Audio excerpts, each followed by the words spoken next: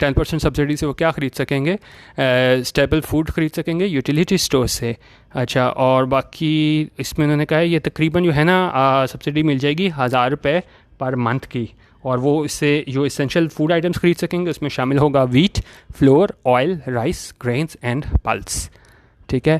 اچھا، اور ساتھ انہوں نے کہا ہے کہ جی ای او بی آئی پینشنرز جو ابھی 5250 سے ہیں ان کا اس کو بڑھا کے 8500 کر دیا جائے گا ان کی پینشن پر منتھ، اور اس کو اور بڑھا کے جب انہوں نے کہا کہ ہماری حکومت جب تک ختم ہوگی تو 2023 تک، تو انہوں نے کہا تب تک ہماری کوشش ہے کہ اس کو پینشن کو 15000 پر منتھ تک لے جائیں. تو ایک اس حوالے سے اچھی نیوز ہے ای او بی آئی کے جو پینشنرز ہیں ان کے لیے. اچھا، اور آگے ہم دیکھ لیتے ہیں. اچھا، یہ بھی کافی امپورٹنٹ نیوز ہے ہمارے پاس، کیونکہ بزنس نیوز ہے وہ آپ لازمی پڑھا کریں کرنٹ افیئرس کے حوالے سے، تو وہاں یہ بزنس پیج سے نیوز لی گئی ہے. تو یہ ہے Pakistan ensuring completion of FATF action plan شیخ. ٹھیک ہے، ایسے کہنا ہے حفیظ شیخ کا کہ ہم پاکستان کوشش کر رہا ہے کہ ہم جو ایکشن پلان ہمیں دیا گیا تھا فائنینشیل ایکشن ٹاسک فورس کی جانب سے اس کو ہم پورا کر سکیں، کیونکہ آپ کو پتہ ہے کرونا سے پہلے بہت زیادہ سیریس ہو گیا تھا پاکستان کے لیے مسئلہ کہ کہیں پاکستان کو یہ بلیک لسٹ نہ قرار دے دیا جائے، یعنی اینٹی منی لانڈرنگ کے جو انہوں نے کہا تھا FATF نے کہ پاکستان جو ہے وہ نہیں زیادہ کچھ کر رہا ہے اسٹیٹر فائنینسنگ کو روکنے کے لیے، لیکن یہ سارا کرونا اور یہ سارا ایشو وغیرہ آیا تو اس کی وجہ سے جو ہے نا وہ پاکستان کو کچھ ریلیف مل گیا تھا، تو بلیک لسٹ نہیں ہوا تھا پاکستان. لیکن اب دوبارہ اب ظاہر ہے پاکستان کو جواب تو دوبارہ دینا پڑے گا. تو انہوں نے حفیظ شیخ نے کہا ہے کہ ہم کوشش کر رہے ہیں کہ ہم جو ہمیں کہا گیا تھا FATF کی جانب سے تو اس کو ہم پورا کر سکیں. اب جس طرح یہاں پہ انہوں نے کہا گیا تھا کہ اس میں نا یہ 27 ایکشن پلان آئٹمس تھے کہ پاکستان نے کیا کیا کرنا ہے. اس میں تقریباً پاکستان نے ہے نا وہ 14 جو ہیں وہ سٹیپس لے لیے تھے، لیکن ابھی بھی 13 سٹیپس رہتے ہیں. تو اگر پاکستان نے وہ نہ لیے تو یقیناً جو ہے وہ پاکستان بلیک لسٹ کی طرف جا رہا ہے. تو لیکن یہ حفیظ شیخ اس میں انہوں نے کہا ہے کہ جی وہ پر امید ہیں کہ جی ہم وہ سٹیپس لے لیں گے کہ فائنینشیل ایکشن ٹاسک فورس کے ان کی ایک طریقے سے کیا وہ ان کو آپ باور کرانے میں ہم کامیاب ہو جائیں گے کہ واقعی ہم ٹیرر فائنینسنگ کو روکنے کے لیے اپنی بھرپور جدوجہد کر رہے ہیں. تو یہ اس میں انہوں نے ساری ڈیٹیلز اس میں بتائی ہوئی ہیں کہ کیا کیا پاکستان سٹیپس لے رہا ہے. تو یہ بھی اس کو آپ پڑھ سکتے ہیں، کون کون سا ایکٹ آیا ہے ہمارے پاس اس حوالے سے بھی ہے، وہ کافی امپورٹنٹ چیزیں ہیں، وہ آپ ضرور اس کو پڑھ لیجیے گا. اور اس کے علاوہ ہم دیکھ لیتے ہیں. اچھا، اب اس کے علاوہ کیا ہے، مطلب جس طرح عمران خان پہلے کہتے ہوتے تھے کہ بھائی COVID-19 سے اتنی زیادہ ڈیتھس نہیں ہوں گی جتنی اس کے نتیجے میں ہونے والی بھوک کی وجہ سے ہوں گی، تو ایسا ہی آکسفیم کی جانب سے بھی کہا گیا ہے کہ جی اگر COVID-19 کی وجہ سے اتنی زیادہ ڈیتھس نہیں ہوں گی جتنی کس کی وجہ سے اس سے متعلقہ بھوک ہے، کیونکہ لوگوں کے پاس جابز نہیں ہیں اور اس کے بعد جو اس کے لاک ڈاؤن کی وجہ سے مسئلے ہوئے ہیں تو اس کی وجہ سے انہوں نے کہا ہنگر سے ریلیٹڈ جو ہیں وہ ڈیتھ زیادہ ہو جائیں گی. اور ایسا اس میں یہ کہہ رہے ہیں کہ جی کہ ڈیزیز زیادہ جو ڈیتھس ہیں اس بھوک کی وجہ سے ہو جائیں گی، ایسا کہنا ہے اس کا آکسفیم کا. اور یہ کیا ہے، international confederation of 20 non governmental organisations, اور اس کا کام کیا ہے، that work to eliminate poverty and hunger said in a press release dated July 9 that COVID-19 related hunger can kill 12,000 people per day by year end. انہوں نے کہا year and تک یہ ہو سکتا ہے کہ روز جو ہے نا وہ 12,000 لوگوں کی ڈیتھ ہو اس کی وجہ سے، بھوک کی وجہ سے. ٹھیک ہے، کہ جتنا لوگوں کے معاشی حالات جو ہیں وہ ابتر ہو چکے ہوئے ہیں. اور یہ آکسفیم کی رپورٹ تھی، اس کا کیا نام تھا، ہنگر وائرس. جس طرح میں نے آپ کو کہا ہے کہ جو بھی رپورٹس وغیرہ اداروں کی آیا کریں تو وہ نام کے ساتھ یاد رکھا کریں. ایک وہ IMF والی بھی، اور یہ ہنگر وائرس رپورٹ آئی ہے، اس میں بھی انہوں نے کہا ہے کہ جی ہنگر کرائسس جو ہے وہ ڈیپن ہو رہا ہے. اور اس میں انہوں نے کیا کہا ہے، health crisis is giving birth to new epicentres of hunger across the world. ٹھیک ہے، تو یہ سارا انہوں نے بتایا ہے کہ باقی یہ ٹویٹ تھی کہ کتنا زیادہ جو ہے یہ بڑے پیمانے پہ مسئلہ ہو سکتا ہے کہ بھوک اور افلاس کی وجہ سے ہے وہ تقریباً 12,000 لوگ جو ہیں اس ایئر کے اینڈ تک مرنا نہ شروع ہو جائیں اس ہنگر کی وجہ سے. جو لاک ڈاؤن کے بعد جو معاشی طور پہ جو ہے بالکل ہر ملک جو ہے وہ معاشی طور پہ بالکل متاثر ہوا اس کی وجہ سے. اچھا، اب آگے ہم دیکھ لیتے ہیں. اچھا، نیپال نے بین کر دیا انڈین نیوز چینلز کو آفٹر بارڈر ڈسپیوٹ. آج اس میں کیا ہوا تھا کہ نیپال کے کیبل ٹیلی ویژن آپریٹرز ہیں انہوں نے سسپینڈ کر دی ہیں انڈین نیوز چینلز، کہ انہوں نے کہا تھا کہ جی آبجیکشنیبل رپورٹنگ آپ کر رہے ہو. کس سے متعلق، کہ ہمارے ملک کے جو پرائم منسٹر ہیں ان سے متعلق آپ جو ہے وہ آبجیکشنیبل رپورٹنگ کر رہے ہو as tensions between their neighbours rise over a border dispute. اور بارڈر ڈسپیوٹ کی وجہ سے انڈیا اور نیپال میں کافی ٹینشنز بھی چل رہی ہیں. لیکن انہوں نے کہا کہ آپ نے ہمارے جو وزیر اعظم ہیں ان کے بارے میں آبجیکشنیبل رپورٹنگ کی ہے تو اس کی وجہ سے جو ہے وہ نیپال نے بین کر دی ہیں انڈین نیوز چینلز، ٹھیک ہے، اپنے ملک میں. تو ایک یہ نیوز ہو گئی تھی. اور اس کے بعد اور نیوز ہے کہ جی پاکستان علماء کونسل ہے، انہوں نے سپورٹ کا اعلان کیا ہے کہ یہ مندر بنایا جا رہا ہے اسلام آباد میں، کیونکہ ان کا کہنا ہے کہ بھئی جی اس میں PUC ہے، پاکستان علماء کونسل، انہوں نے کیا کہا ہے کہ اپنے سپورٹ کا اعلان کیا ہے کہ یہ ٹیمپل بن رہا ہے، مندر بن رہا ہے اسلام آباد میں، اور تنقید کا نشانہ بنایا ہے ان لوگوں کو جنہوں نے اس سارے مسئلے کو، ایشو کو کنٹروورشل یعنی متنازع بنایا ہے. اچھا، اب یہ کیا کہتے ہیں؟ یہ کہتے ہیں کہ جی حافظ اشرفی جو ہے نا، انہوں نے کہا ہے کہ جی پاکستان کا جو کانسٹیٹیوشن ہے، پاکستان کا آئین، وہ کیٹیگوریلی کیا کہتا ہے کہ جی مسلمس کے بھی رائٹس ڈیفائن کرتا ہے، حقوق ان کے بھی ہیں اور نان مسلمس کے بھی ہیں اس ملک میں رہنے والے. تو انہوں نے کہا ہے کہ یہ to have their own place of worship and offer a life as per their faith and tradition are the right given to all non Muslims in the constitution. کہ انہوں نے کہا اپنے آپ کی عبادت کی جگہ اور ہو جہاں پہ آپ جو ہو اپنے اس کے مذہب کے مطابق اور ٹریڈیشن کے مطابق، روایات کے مطابق جو ہے نا آپ اپنی عبادت کر سکو. تو انہوں نے کہا یہ رائٹ ہے غیر مسلموں کا، جو کہ کانسٹیٹیوشن میں دیا گیا ہے، اور ساتھ ہی انہوں نے کہا یہ شریعہ میں بھی دیا گیا. تو انہوں نے اس سپورٹ کا اعلان کیا، اور انہوں نے کہا کہ ان لوگوں پہ تنقید کی ہے جنہوں نے سارے ایشو کو کنٹروورشل بنایا کہ یہ مندر کی تعمیر کا ایشو تھا اسلام آباد میں، ٹھیک ہے. اچھا، اور اس کے بعد ہمارے پاس اگلی نیوز ہے ہمارے پاس. اچھا، اب جس طرح آپ کو پتہ ہے کہ ہمارے جو ایویشن منسٹر تھے، انہوں نے فلور آف دی ہاؤس جب یہ کہا تھا کہ جی اتنے لوگوں کے جو ہیں جو مطلب انہوں نے خود امتحان نہیں دیا ہوا، تو پائلٹس نے، تو کافی زیادہ پرابلمز بنی تھیں، کیونکہ لوگوں نے جو کہا تھا کہ جب تک انکوائری مکمل نہ ہو جائے تو انہوں نے جہاز اڑانے سے اپنے روک دیا تھا، کیونکہ صرف PIA میں نہیں، پاکستان کے پائلٹس ہیں وہ دوسری ایئر لائنس میں بھی تھے. تو اس وجہ سے جو ہے نا کافی زیادہ پرابلمز بنی ہوئی تھیں. لیکن اب یہاں پہ کہنا ہے کہ 95% لائسنسز ہیں جو پائلٹس کے، جو کہ 7 ملکوں میں سرو کر رہے تھے، تو اس کو کلیئر کر دیا گیا ہے، یعنی کہ ان کے جو کریڈینشلز تھے وہ بالکل ٹھیک تھے، ٹھیک ہے. تو اس والے سے انہوں نے نیوز بتائی ہے. اچھا، اور اس میں باقی ملکوں نے تو بین کیا تھا، لیکن اب یہ کافی زیادہ دھچکا یہ لگا تھا کہ جی ایتھوپیا جیسے ملک نے بھی کہا تھا کہ جی جب تک یہ لوگ کلیئر کرا کے نہیں آئیں گے اپنے کریڈینشلز تو ہم ان کو نہیں اڑانے دیں گے یہاں پہ اپنی اس میں، مطلب جہاز جو ہے تو ان کو ہم نہیں کرنے دیں گے، اس میں یوز نہیں کرنے دیں گے جب تک ان کی مکمل ویریفیکیشن نہیں ہو جائے گی. تو اب آپ دیکھ سکتے ہیں کہ بڑے ملک تو چلیں کر ہی رہے ہیں، یہ کر رہے ہیں، لیکن جو یہاں پہ دیکھیں، on Friday the Federal Democratic Republic of Ethiopia also asked the Pakistani government to verify the licences of Pakistani pilots serving there. کیوں نے کہا وہاں پہ ایتھوپیا میں جو سرو کر رہے ہیں پاکستانی پائلٹس، تو ان کے بھی جو ہے وہ ویریفائی جب تک کریڈینشلز نہیں ہوں گے تو تب تک جو ہے وہ انہیں اجازت نہیں دی جائے گی جہاز اڑانے کی. تو یہ بھی مطلب بات ہے کہ ایتھوپیا جیسا ملک بھی ہے نا، اب وہ بھی کہہ رہا ہے کہ جی پاکستان جو ہے وہ پہلے ویریفیکیشن کروائے اپنے ان کے پائلٹس کی کہ واقعی وہ جینوئن ہیں. تو یہ اس حوالے سے نیوز تھی. تو باقی انہوں نے بتایا کہ کیا اثرات ہوئے اس کی وجہ سے، کیونکہ مسئلہ یہ ہے کہ ابھی وہ انکوائری ہی چل رہی تھی، لیکن جب انہوں نے فلور پہ آ کے کہہ دیا کہ بھئی اتنے زیادہ لوگ ہیں وہ مشکوک ہیں، تو اب مسئلہ یہ ہے کہ جب ایک مرتبہ جب انکوائری ہو جاتی، ایگزیکٹ پتہ چل جاتا کہ جی کون کون ہے جس کی ڈگری جعلی ہے، یا جو کسی کے اور بہاف پہ ٹیسٹ دے کے آیا ہے، یا کوئی بھی ایشو جو ہے کمپٹنسی کا، تو جب وہ ڈیسائیڈ ہو جاتا تو پھر ہوتا اب جائز کہ پہلے ساروں کو آپ اس میں شامل کر دو کہ بھئی اتنے زیادہ لوگ جو ہیں وہ ان کا ایشو ہے.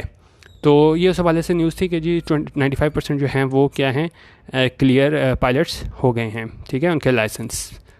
اچھا، اور اس کے علاوہ ایک اور ہم دیکھ لیتے ہیں. اچھا، یہ نیوز ہے، یہ تو دیکھا جائے صرف خانہ پوری کرنے کے لیے ہی ہے میرے حساب سے، کیونکہ ان کے جو ایڈوائزر ہیں جو بائیڈن، کیونکہ اب الیکشن ہونے لگا ہے ادھر USA میں، تو اب وہاں پہ جو ایڈوائزر ہیں بائیڈن کے، انہوں نے کہا کہ جی اگر بائیڈن جو ہے اس کے ٹرمپ کی جگہ پریزیڈنٹ بن گیا تو وہ کشمیر کا ایشو ریز کرے گا انڈیا کے ساتھ. اب یہ بھی ایک طرح سے دیکھیں ایک اسٹنٹ ہی ہے، کیونکہ وہاں پہ جتنے بھی مسلمان رہتے ہیں ان کو یہ باور کرانے کے لیے کہ بھئی آپ ٹرمپ کو نہ لے کے آؤ ایز اے پریزیڈنٹ، بائیڈن کو لے آؤ تو ہم جو ہے وہ کوئی حل نکالیں گے کشمیر کے لیے.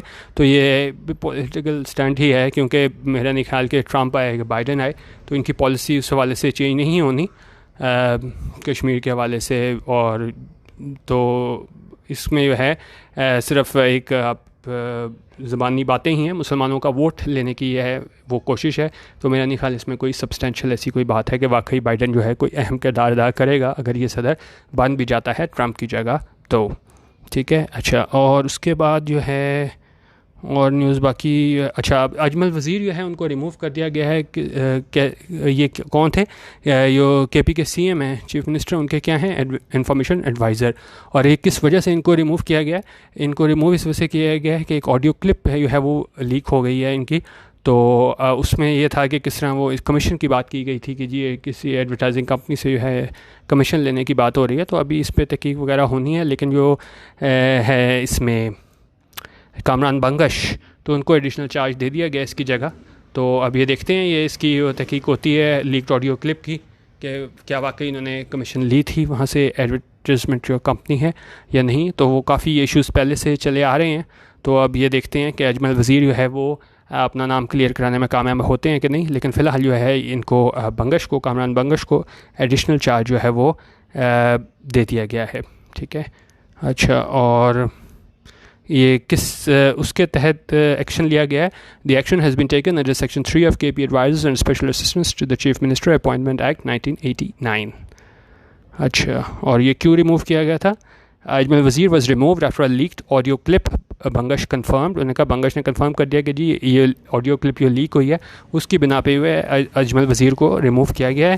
اور انہوں نے کہا ہے کہ جی کچھ چیزیں سامنے آئی تھیں اس سے وزیر سے متعلق کہ انہوں نے کمیشن لی ہے کس سے، ایڈورٹائزنگ فرم میں، جس کی وجہ سے ان کو جو ہے وہ نکالا گیا ہے. اور انہوں نے کہا یہ سارا جو واقعہ ہے اس کو عمران خان کو بتا دیا گیا ہے کیا ایشو ہے. اور انہوں نے کہا فورینسک انویسٹیگیشن جو ہے وہ کی جائے گی تاکہ جو ہے وہ میڈیا کو، ساتھ ہی انہوں نے کہا کہ جی میں میڈیا پہ آ کے جو ہے ڈیٹیل بریفنگ بھی دوں گا اس سارے مسئلے پہ. ٹھیک ہے. اچھا، اور باقی یہ آپ سے میں نیوز کر چکا ہوں، یہ آپ لوگ ضرور کیجیے گا کیونکہ نیوز میں نے اسٹارٹ یہیں سے کی تھی. یہ سب سے امپورٹنٹ نیوز تھی کرنٹ افیئرس کے متعلق بھی اور انٹرنیشنل لاء سے متعلق بھی، کیس لاء وغیرہ جس طرح میں نے آپ کو بتایا. اس کے جو ان لوگوں نے کیا تھا، سربس نے ان بوسنیا کے مظلوم لوگوں کے ساتھ، تو اس پہ جو وار کرائمس کے حوالے سے انٹرنیشنل کورٹ آف جسٹس میں جو پروسیڈنگس بھی ہوئی تھی 2006 میں، جس کا ڈیسیجن بھی آیا تھا، وہ بھی آپ زیادہ ڈیٹیل سے ضرور پڑھیے گا. اور باقی اس کا PDF ڈسکرپشن میں دے دوں گا کیونکہ ہر چیز ایک ایک ورڈ ڈسکرائب کرنا پاسبل نہیں ہوتا. لیکن میری کوشش تھی کہ آج میں ابھی بھی میرے خیال میں تقریباً کوئی آدھے گھنٹے کی ویڈیو ہو گئی ہے کہ تھوڑا آپ کو جو ہے وہ دے سکوں، اس کی کوئی جسٹ دے سکوں کہ اس میں ہے کیا، تو اس کو آپ تاکہ پڑھ سکیں. ٹھیک ہے. ویڈیو دیکھنے کا بہت شکریہ. اللہ حافظ، اور پاکستان زندہ باد.